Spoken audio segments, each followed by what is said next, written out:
महल के पीछे फैले हरे भरे बागों में एक लड़का काम करता था। नाम था आरव। आरव साधारण कपड़ों में रहता, सिर पर पगड़ी बांधकर रोज सुबह सुबह फूलों को पानी देता, महल की सफाई करता और अपनी दुनिया में खोया रहता।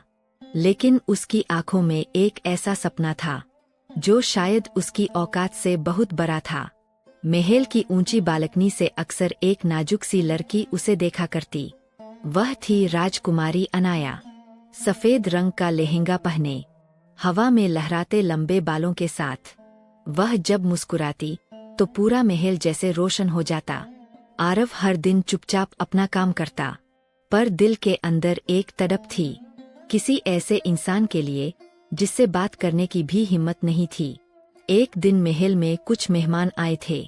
भागदौड़ में राजकुमारी का एक कीमती हार जमीन पर गिरकर सीढ़ियों से लुढ़कता हुआ आरव के पैरों तक आ गया। आरव ने धीरे से हार उठाया और जब ऊपर नजर उठाई तो सामने राजकुमारी अनाया खड़ी थीं। उनकी आंखों में शरारत थी, मुस्कान में अपनापन, और उस पल में एक मौन भाषा थी जो बहुत कुछ कह गई। राजकुमारी ने कहा, धन्यवाद, तुम हमेशा सही वक्त पर सही जगह क्यों होते हो? आरव बस इतना ही कह पाया, क्योंकि आपकी सेवा करना मेरा सौभाग्य है। उस रोज दोनों के दिलों में एक ऐसा बीज बोया गया जो आने वाले दिनों में प्रेम का विशाल वृक्ष बनने वाला था। समय बीतता गया। अनाया कभी बगीचे में आती तो चुपके से आरव की मदद करती, कभी उसे पानी देती, कभी बातें करती और कभी कभी तो उसकी आंखों में खो जाती। आरव भी अनाया का ध्यान रखता। अगर धूप तेज हो जाए तो छाया बना देता, अगर हवा ठंडी हो जाए तो शॉल लाकर रख देता, अगर वो उदास दिखे तो फूलों की एक छोटी सी माला बना देता। धीरे धीरे दोनों ने बिना कहे एक दूसरे को अपना बना लिया था। लेकिन प्रेम कभी आसान नहीं होता। एक रात जब पूरा महल सो रहा था, अनाया धीरे से बगीचे में आई और बोली, आरव, अगर मैं तुमसे विवाह करना चाहूँ तो? आरव के हाथ कांप गए। राजकुमारी, ये दुनिया, ये समाज, ये संभव नहीं। अनाया ने उसका हाथ पकड़ लिया।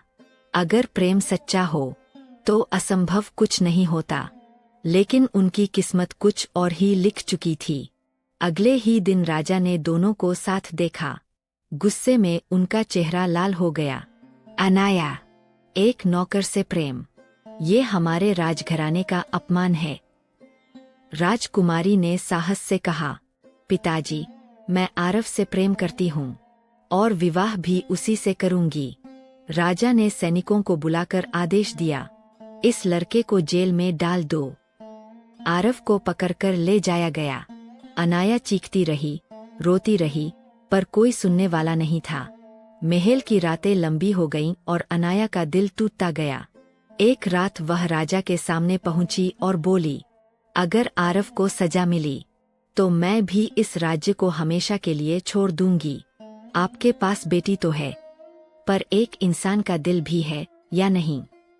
राजा ने अपनी बेटी की आंखों में सच्चा प्रेम देखा, उसकी मासूमियत, उसकी चाहत, और उसे समझ आया कि प्रेम जात पात, ऊंच नीच नहीं देखता, बस दिल देखता है। अगली सुबह एक आदेश निकला, आरव को जेल से रिहा कर दिया गया। राजमहल में उत्सव मनाया गया। ढोल नगाड़े बजे, फूलों की बारिश हुई। राजकुमारी अनाया और साधारण नौकर आरव ने एक दूसरे को वरमाला पहनाई और सबके सामने प्रण लिया कि वे एक दूसरे का साथ हर जन्म में निभाएंगे।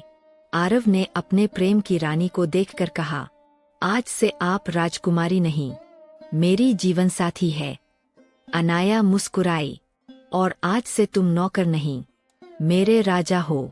और इस तरह एक साधारण नौकर और राजघराने की राजकुमारी की प्रेम कहानी सभी के लिए एक मिसाल बन गई। दोस्तों, अगर आपको हमारी ये कहानी दिल छू गई हो तो कृपया हमारे चैनल को लाइक, शेयर और सब्सक्राइब जरूर करें।